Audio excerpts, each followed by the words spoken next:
सास और बहू मंजू और सुनीति अपने पतियों के पेट में चाकू घोंपती हैं और उन्हें मार डालती हैं। नहीं। लेकिन ऐसा क्या हुआ था जिस कारण उन दोनों ने ये कदम उठाया? ये जानने के लिए हमें जाना होगा कहानी में थोड़ा पीछे।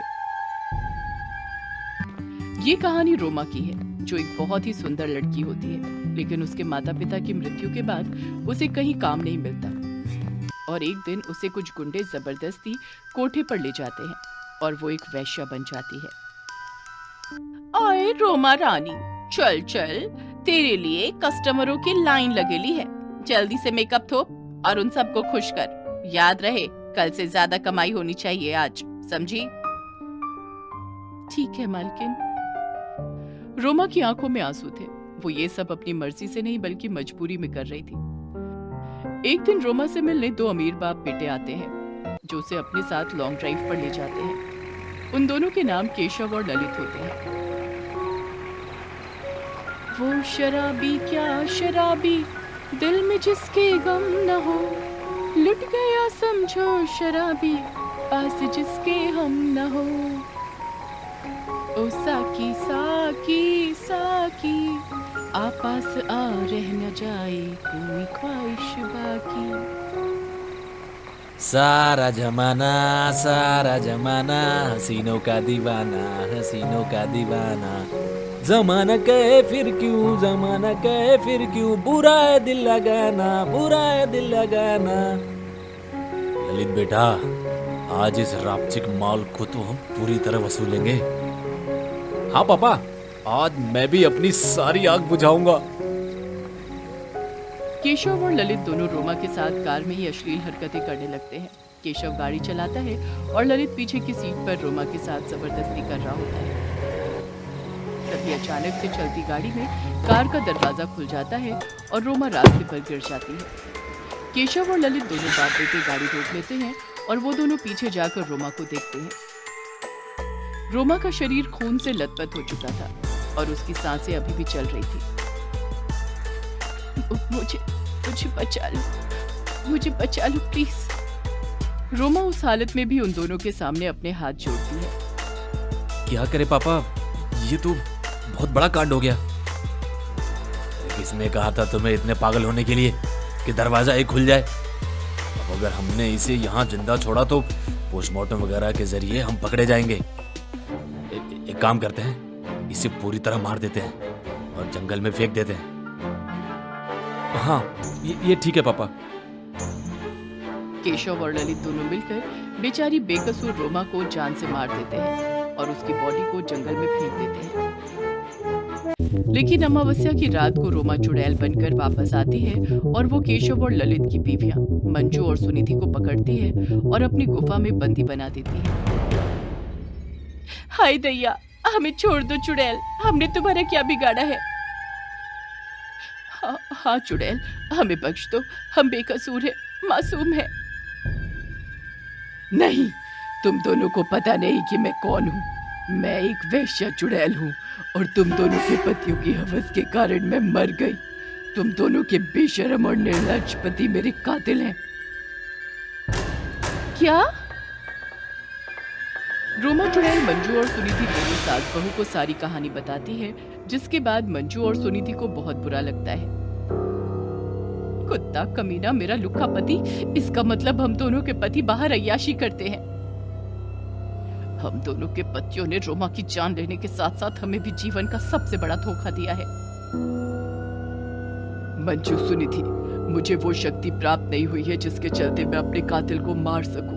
मैं अपने कातिलों को अपने हाथ से नहीं मार सकती क्योंकि मैं अभी पूरी तरह से शक्तियों से संपूर्ण नहीं हूँ। इसलिए तुम दोनों को उन दोनों को मारना होगा, वरना उसका अंजाम तुम दोनों जानती हो क्या होगा। मंजू और सुनीति अपने पतियों को इसलिए जान से मार देती हैं और इसी के साथ रोमा चुड़ैल को अपनी मौत का इंसाफ मिल जाता है और मंजू और सुनीति भी धोखेबाज पतियों के साथ से हमेशा हमेशा के लिए मुक्त हो जाती हैं। रंभा अपनी बहू बुलबुल के साथ रहती है। एक दिन अचानक से दोनों सास बहू एकदम अमीर हो जाती हैं और उनके पास बहुत सारा पैसा और धन दौलत आ जाती है, जिसके बाद वो दोनों अपने पतियों के बम पर लात मारकर उन्हें उनके सामान के साथ घर के बाहर फेंक देती हैं। अरे रंभा, तुमने हमें बम पे लात मारकर क्यों निकाल दिया घर के बाहर? ऐसा क्या खता कि मैंने तुम्हारे साथ? अबे बुढ़े, अब मैं और मेरी बहू हम दोनों रिची रिच हो गई हैं और अब हमें तुम जैसे लुखे पतियों की कोई जरूरत नहीं है, चूना लगा के। बुलबुल, ऐसा मत करो। तुम दोनों ये बहुत गलत कर रहे हो। तुम दोनों रातों रात इतने अमीर कैसे बन गए? लेकिन अरे तुझे क्या अचार डालना है पता करके? चार आने की अकल नहीं है तुझ में और तू क्या मेरा पति बनेगा? हाँ, चल दफा हो जाए यहाँ से, घोंचू घन चक्कर कहीं का। नितिन और उसका पिता अतुल दोनों बेचारे वहां से चले जाते हैं। लेकिन कॉलोनी में सब इस बात से हैरान थे कि आखिर अचानक से बुलबुल और रंभा इतने अमीर कैसे हो गई हैं, जिसमें वो जवान लड़कों को बुलाकर उनके साथ पार्टी और रोमांस करती हैं। बाहों में आ सोनिए, बस आज रात के लिए, सुबह होने ना दे, साथ खोने ना दे, एक दूसरे को हम सोने ना दे। तू मेरा हीरो, ओ ओ ओ ओ ओ, तू मेरा हीरो। मैं तेरा हीरो, ओ ओ ओ ओ, मैं तेरा हीरो, ओ ओ ओ ओ। एक शाम जब दोनों सास बहू बंगले के स्विमिंग पूल में नहा रही होती हैं, आंखों आंखों में शैतानी हो गई, सैया ने देखा ऐसे मैं पानी पानी हो गई। तभी अचानक से स्विमिंग पूल का पानी लाल रंग में बदलने लगता है कि तभी स्विमिंग पूल के अंदर कोई मायावी शक्ति उनके पैर खींचती है। बहू, तुझे नानाची टांग मेरी टांग खींचना बंद कर दे, वरना मैं तेरी टांग तोड़कर तेरे हाथ में दे दूंगी, चूना लगा के। लेकिन माँ जी, मैं आपकी मोटी सांड वाली टांग नहीं खींच रही हूँ, मेरी भी टांग कोई पानी के अंदर से खींच रहा है। क्या? तभी वहाँ पर एक जादुई जलपरी चुड़ैल पानी से बाहर निकल कर आती है। उसकी डरावनी शक्ल देखकर रंभा और बुलबुल बुरी तरह डर जाते हैं। नहीं! क्यों भूल गई मुझे तुम लोग? ये तो जलपरी राज्य की महारानी है, चूना लगा के। दरअसल रंभा और बुलबुल दोनों सास बहू को एक दिन जलपरी राज्य के दिव्य मणि के बारे में पता चला था, जिससे व्यक्ति अमीर बन सकता है। और वो दोनों तालाब में एक ऐसा जल घोल देते हैं जिससे तालाब के भीतर रहने वाले सारे जलपरी और फरिश्ते मर गए और तालाब का पानी भी उस जल के असर से सूख गया, जिसके बाद उन दोनों ने उस सूखे हुए तालाब से आसानी से भीतर की दिव्य मणि चुरा ली और अमीर बन गई। और अब उस जलपरी राज्य की महारानी अपने राज्य के सभी लोगों की और अपनी मौत का बदला लेने चुड़ैल बनकर लौट आई है। मैं तुम दोनों को अब छोड़ूंगी नहीं और तुम दोनों से मेरे राज्य की दिव्य मणि लेकर ही रहूंगी। जलपरी चुड़ैल इतना कहकर गायब हो जाती है। रंभा और बुलबुल अब बहुत डर चुके थे। उन दोनों को तेज बुखार आ चुका था और दोनों ने बिस्तर पकड़ लिया था। माँ जी, अब क्या करेंगे? चलिए उस दिव्य मणि को हमने जहाँ छुपा कर रखा है वहां से हटाते हैं।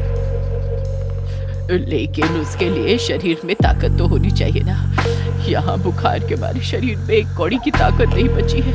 अच्छी खासी मौज मस्ती वाली लाइफ जी रहे थे हम, अचानक से वो जलपरी चुड़ैल आ गई चूना लगा के। बुलबुल और रंभा 2 दिनों बाद ठीक हो जाती हैं और वो दोनों उस दिव्य मणि को बेसमेंट में जाकर चेक करती हैं। चलो अच्छा है, ये दिव्य मणि यहीं पर है चूना लगा के। चलो माँ जी, जल्दी से हम इसे कहीं और छिपा देते हैं। हाँ रंभा। बुलबुल और रंभा दोनों उस दिव्य मणि को अब अपने आंगन में एक गड्ढे में छुपा देती हैं। अगली रात वो दोनों फिर से जवान लड़कों के साथ पार्टी करती हैं। तुम दोनों सास बहू वाकई में काफी हॉट और सेक्सी हो। आज की रात तुम दोनों के नाम चीयर्स। चीयर्स। तभी अचानक से वो लड़का जलपरी चुड़ैल में बदल जाता है, जिसे देख रंभा और बुलबुल भौचक के रह जाते हैं। तुम? मैंने तुम दोनों को आंगन में दिव्य मणि छुपाते हुए देख लिया था, क्योंकि मैं 24 घंटे तुम दोनों पर बिग बॉस की आंख की तरह नजर रखे हुए थी और अब ये दिव्य मणि मेरी है। पर रंभा पीछे से आकर जलपरी चुड़ैल की पीठ में चाकू घोंप देती है और उसके हाथ से रंभा दिव्य मणि छीन लेती है। मिल गई हो हमको दिव्य मणि मिल गई, अब हम फिर से ऐश करेंगे, हा हा चूना लगा के, हा हा चूना लगा के। बुलबुल और रंभा को मात देना मुश्किल ही नहीं नामुमकिन है, समझी जल परी चुड़ैल। लेकिन तभी अचानक से रंभा और बुलबुल दोनों पर एक जाल गिरता है और वो दोनों उसमें फंस जाती हैं। और वहां पर असली जलपरी चुड़ैल महारानी असली दिव्यमणि लेकर आती है। ये क्या तमाशा चल रहा है यहाँ? ये जो अभी आई थी वो मेरी सहेली जलपरी थी, जो मेरा रूप लेकर आई थी, और उसके हाथ में झूठी दिव्यमणि थी जो अब तुम दोनों के पास है, और मेरे पास ये असली दिव्यमणि है। इसका मतलब तुमने हमें इतनी चालाकी से चूना लगाया? क्यों, चूना लगाना सिर्फ तुम्हें ही आता है क्या, भैंसी बुढ़िया? अब तुम दोनों इस जाल से कभी बाहर नहीं निकल पाओगी। नहीं, हमें आजाद करो, हमें आजाद करो। रंभा और बुलबुल उस जाल में ही कैद होकर रह जाते हैं और महारानी जलपरी उस दिव्यमणि से पूरे तालाब को फिर से शुद्ध करके सभी मरे हुए जलपरी राज्य के निवासियों को जीवन दान देती है और वो सभी फिर से खुशहाल जीवन जीने लगते हैं।